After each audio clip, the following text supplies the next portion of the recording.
No, you have to have information. You have to have some sort of research because there are certain things, right? Like there's spots in the NBA, and I'm working on some content and some videos about 3 games in 4 nights, fading that team playing the back-to-back when they have to travel, things like that. Mm-hmm. Yeah, there are exceptions, and sometimes the team sweeps the back-to-backs. It happens.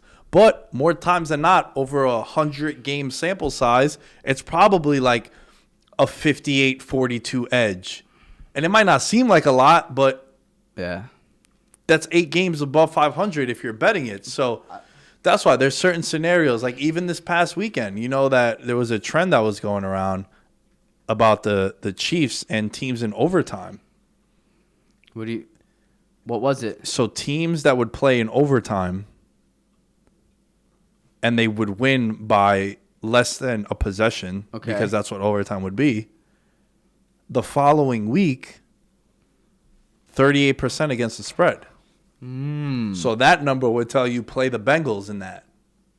But then you have exceptions. Like Brady is, I think, like 211, 144, and 8 against the spread. So there are exceptions to the rules. Mahomes was the exception. Because he's so 7-3 against the spread in the playoffs, they're at home, yada yada. But that's what I'm saying. Like if you have the research and the information, from there you make your own decisions. And if it doesn't work out, it doesn't work out. It happens. But it's so much better than just blindly. Nah, you can't, man. Yeah. And I feel like you saw that one bet, the correct score bet that dude put. That's the greatest bet of all time. I agree. It's literally the $20 free bet, right? Yeah, but bro, one correct score. Imagine one correct score. I'm gonna be honest with you though. I know I'm gonna sound like an idiot and I'm gonna sound like a fool. But is that bet actually as hard to hit as you think? Or is it? Okay, I'm sorry. Of course it is. However, okay, we know the game wasn't gonna be 9-6. Right, so you can kind of eliminate some of those scores. We also have a lot of historical information on how many points do those teams put up. Generally speaking, you're gonna have a range. And you also, you know what? This is some of your best work. You also know that like that game is probably gonna go under, so it eliminates 28, 20, 27, right? So it narrows it down. But it's still there's hard, so many. though. Of course, there are so many combinations. But I'm just saying, like, I think that guy opened up a lot of people's minds.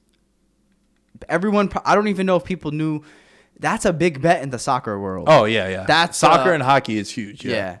And I think now, because how many possible goals can be scored in soccer, right? And hockey too, obviously. Although hockey now is crazy. I love hockey. Oh, 3-2, bro. I would bet 3-2 every day. Dude, I'm killing the shot on goal props. You can bet in hockey how many shots on goal a guy has. That's wild. Yeah. And so that's so fire. And then you got to bet there's shots on goal props, there's points, and then there's like goals and there's assists. The point props, because there's 2 assists and a goal, those point props are juiced. So it's like you really got to be strategic about like if I'm paying up minus 250 for fucking Connor McDavid, that's a lot of juice on minus 250. You got to probably pair that with something else. Anyway, hockey betting is fun. A lot of fun. Man, there's a lot of betting that's fun, bro. There's a lot of betting that's fun. And, I mean, I've only, like, really bet football. And I did one single game parlay on NBA. And that was when, like, LeBron got ruled out a couple Laker games ago against the Sixers. And, like, I took, like, 40, 10, and 10. No, 40 and 10 for Embiid, and I hit that. But then I went for, like, a crazy, like, $2 for $8K. And I think I put it was like a 12-person one, and I think I went 2 and 10. Yeah. Like only 2 of the 10 hit, but 2 of the 12 hit. But that's what happens, man. It's just like when I bet, dude, I have a good time.